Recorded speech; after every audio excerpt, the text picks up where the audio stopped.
شايفين السلاله اللي قدامنا ديت بابيون. دي ارنب بابيون، ام بابيون بسم الله ما شاء الله. السلاله عند اخونا حمدي سلاله طيبه، نسال الله عز وجل انه يبارك له فيها. زي ما انتم شايفين الام واقفه قدامكم بسم الله ما شاء الله. اول حاجه لما تيجي تجيب الارنب زي ما حضراتكم شايفين، احنا بنقول بقى للمربي الجديد تعالى ازاي تجيب السلاله النظيفه. اول حاجه في فحص نظري. الفحص النظري اول حاجه بتبص على رجل الارنب. خش لي كده بالكاميرا يا حاج حمدي. شايف رجل الارنب؟ شايف الارنب ما فيهوش جرب. دايما تبص لي على الاطراف، على ايديه، الايد الاماميه اهي، ايد الارنب. بص لي كده يا حاج حمدي. شايف الضفر؟ حاجات دي تكون واضحه قدامك في التصوير كمبتدئ، ماشي؟ مفيش جرب. بص لي تحت دقنه مفيش جرب. بص لي على الديل، لان دي الاطراف اللي دايما بيبقى فيها الجرب، ما فيهاش جرب. تيجي على الودان، خش لي على الكاميرا، مفيش تسمخ اذن. دي اول حاجه وانت بتشتري الارنب بتاعك. الارنب بتاعك اهو ارنب حيويته عاليه زي ما انتم شايفين، ارنب ريحه طويل، ارنب الفرو بتاعه ناعم، الفرو ما بيتساقطش في ايدك. وتساقط الفرو ده على فكره مش عيب في السلاله، ده بيبقى نقص املاح معدنيه، ممكن تعوضه انت بزياده في الاملاح المعدنيه هتضيفها على الاكل او هتضيفها على ميه الشرب. تمام؟ ده صفات الارنب. السلاله دي اللي هي البابيون. تمام؟ البابيون ادي سلاله البابيون.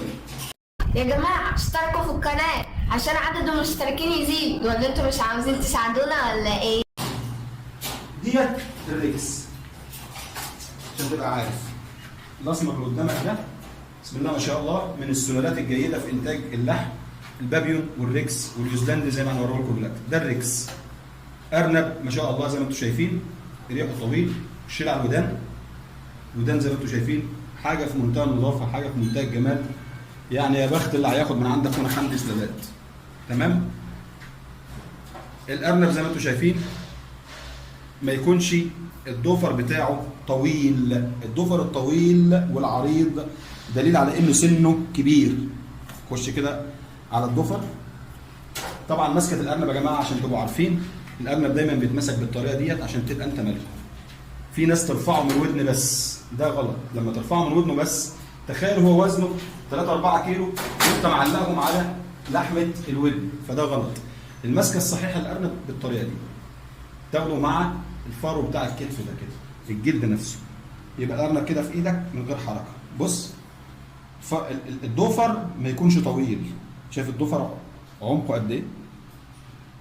ده معناه ان سنه صغير. العين ما تكونش فيها دموع او فيها عماص. خلي بالكاميرا كده على العين ما يكونش فيها عماص. دي صفات جيده في الارنب. ده الريكس من السلالات الناتجه للحم الجيده جدا. الريكس والفلندر، الريكس والفلندر والنيوزيلندي والبابيون وفيما يسمى البلجيكي والبوكسات والداتش، ده بيدخل في مضمون ما يسمى تجاريا بخط اسكندريه. تمام؟ لكن لما نيجي نتكلم عن حاجه بيسموها بقى الدم العالي او سلالات التهجين، بسم الله ما شاء الله ارنب جيد جدا اهوت. ده اللي ايه؟ الريكس. تمام؟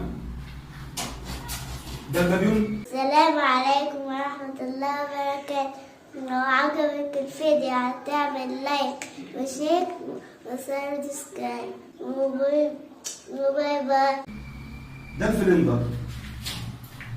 ده الفلندر. تمام؟ سلالة ممتازة جدا. سلالة ممتازة جدا من حيث خد بالك ان كل اللي انا بتكلم معاك في الفيديو ده عنه الريكس، البابيون، فلندر، النيوزيلندي في النتاج واحد. اولا الام بترمي ممكن لو الخصوبة انت معليها كويس ترمي معاك ل 14 ارنب في البطن. تمام؟ احجام زي ما انت شايف، ادي طول الارنب قدامك. تمام؟ ده الفلندر.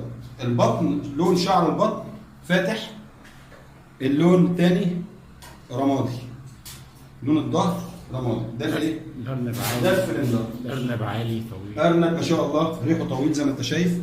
الارنب الفرنساوي يمتاز ان ودنه طويله، دماغه كبيره. طبعا الذكر بيبقى حجم الراس عنده اكبر من الانثى.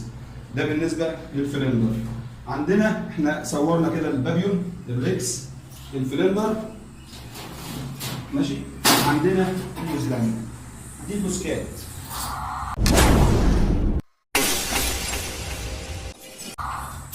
دي البوسكات، بسم الله ما شاء الله. البوسكات دايما لون الودان اولا العين الحمراء دي مشتركه معاك في البوسكات وفي النيوزيلندي. هوريك النيوزيلندي دلوقتي، تمام. الودان بيبقى لونها اسود، واحيانا البوسكات بيبقى لون الرجل من هنا ومن هنا والايد والاطراف دول بيبقوا اسود، والديل كمان بيبقى اسود. دي اللون بتاعها مش اسود قوي، لكن احيانا بيبقى الديل والودان والرجلين اسود. ده بتعرف ان هي الايه؟ بوسكات. برضه من نفس السلالات الجيده الممتازه جدا في التربيه، تمام. كمان الانف بيبقى فيه سواد او لون مختلف عنه زي ما هو واضح قدامك، يا رب يكون واضح في الصوره، تمام. ده بالنسبه للايه؟ للبوسكات. ده من الانواع الجيده في تربيه الارنب، تمام. تعال شوف بقى الفرق بينه وبين النيوزيلندي. ادي النيوزيلندي عشان المربي الجديد يبقى عارف هو داخل على المشروع. شايف الودان؟ الودان هنا بيضه خالص، تمام. هنا الودان لونها اسود او بني في البوسكات. العين بتبقى حمراء واحيانا بتبقى احمر من كده كمان في النيوزيلندي. النيوزيلندي كله ابيض، كله ابيض، الديل ابيض، الارجل بيضه، الودان بيضه. اما في النيوزيلندي الانف في البوسكات الانف بيبقى لونه مختلف، اسود او بني. الودان الاطراف اللي هي الاماميه والخلفيه بتبقى لونها مختلف. طبعا في دي مش واضحه، ان شاء الله بنوريها لكم في فيديو تاني، تمام. يبقى عندنا كده 5 انواع ممكن تبدا بيهم او 6 انواع. الفرلاندي، ارجع تاني معايا في الكاميرا. فرلاندي كمبتدئ تبدا بيه سلاله جيده. البابيون، الريكس، تمام. النيوزيلندي والبوسكات. البوسكات اهي. اما البلجيكي انا هوريك شكل البلجيكي برضو. البلجيكي هو بس صغير. ده البلجيكي نفس لون الارنب البلدي بتاعنا القديم اللي كانوا بيسموه الجيزه، تمام. ده برضو لما بيكبر من الارانب اللي نتاجها كويس جدا، بس انا ما انصحكش تبدا بالبلجيكي لان البلجيكي عدد خلفاته بيبقى اقل واوزانه ما بتبقاش زي النيوزيلندي او الفرلاندي او الريكس او البابيون، تمام. ده بالنسبه لانواع السلالات اللي تبدا بيها مشروع الارنب. وزي ما قلت لك في بدايه الكلام، لو انكم تتوكلون على الله حق توكله لرزقكم كما يرزق الطير تغدو خماصه وتعود بطانه. ده حديث من لا ينطق عن الهوى سيدنا محمد صلى الله عليه وسلم. السلام عليكم ورحمة الله وبركاته. كل يعمل لايك، كل يعمل شير، كل يعمل سبسكرايب. ما تنسوش تفعلوا الجرس عشان يوصل لكم كل جديد.